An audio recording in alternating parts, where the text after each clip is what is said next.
Okay, now we're going to do a measurement with the RiverSurveyor, and we're going to use the RiverSurveyor Live Windows software. To begin, we're going to open the RiverSurveyor Live program by clicking on the icon.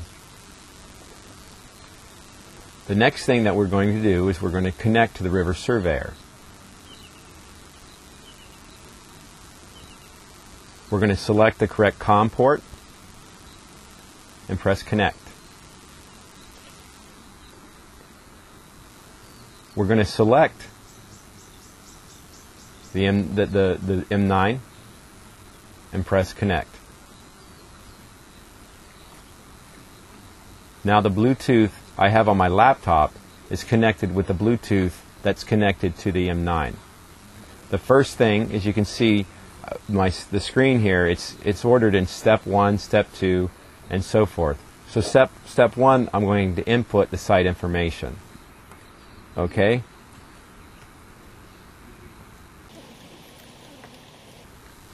We're on the Pongolo River. The station number.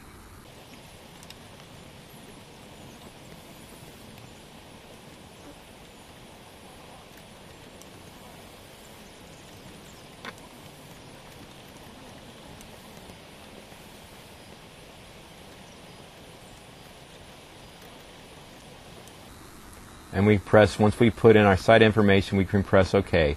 Now you can see the site name, the site number, or the station number, the location, the party, which is actually, you would just put your name here and whoever's doing the measurement with you, the boat motor, in this case we're using the hydroboard, measurement number 1, and just some comments, we're actually here today on the Pongolo River to make a high flow measurement.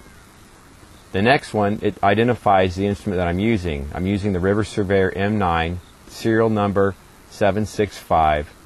The particular firmware version is 0.76. So now, to program the system for measurement, I'm going to program in the transducer depth by clicking Change System Settings. It's a transducer depth of 7 centimeters, which we've measured. The screening distance won't be used on the hydroboard.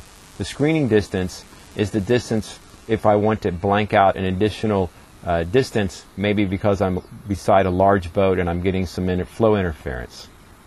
The salinity, we're on a river here, an upland river, so the salinity will be 0. The magnetic declination. This is important when we're using GPS. We have to set the correct magnetic declination. The magnetic declination for this site is actually minus 19.3.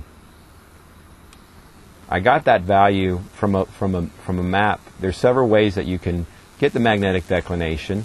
Typically, it's from a local map or even from a computer model you can download from the internet. My track reference, I actually can select bottom tracking. I can select GPS GGA. Or I can select GPS VTG. My depth reference, I can select to reference either the vertical beam or bottom track, the 4 beams or 8 beams from the bottom track. In this case, I'm referencing bottom tracking and the vertical beam. The coordinate system will typically always stay at E and U. So, just to review, really to program the system, I have to put in the transducer depth and then magnetic declination, because I'm actually going to be collecting GPS data along with this data set. And I press OK. Going a step further, I can change the measurement settings. If I know a rated flow, I can put in the flow rating for the day or for the measurement. And I can come back after the measurement and change the measurement quality.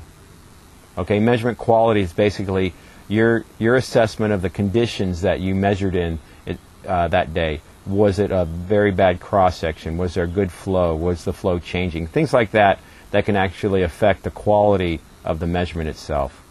We can select the left bank or the right bank. Again, the left bank would be, we identify the left or the right bank by looking downstream. And once we look downstream, the left bank is to my left and the right bank is to my right. The next that we have here, we have the recorder.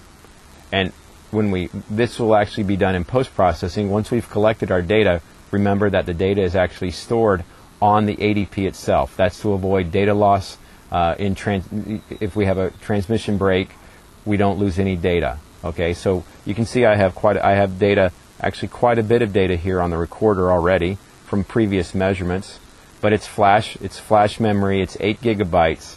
It's going to store thousands and thousands of measurements, which you would never typically keep that much on the recorder, but there's plenty of room for you to collect data. I can download all files. I can just select particular files to download, and then I can even format the recorder.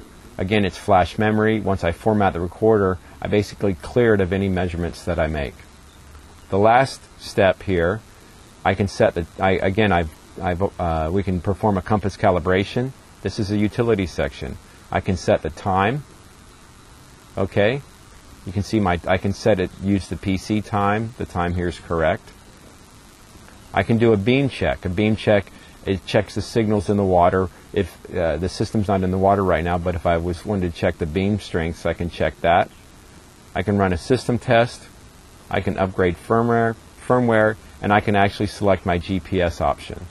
In this case, I'm using an RTK GPS system.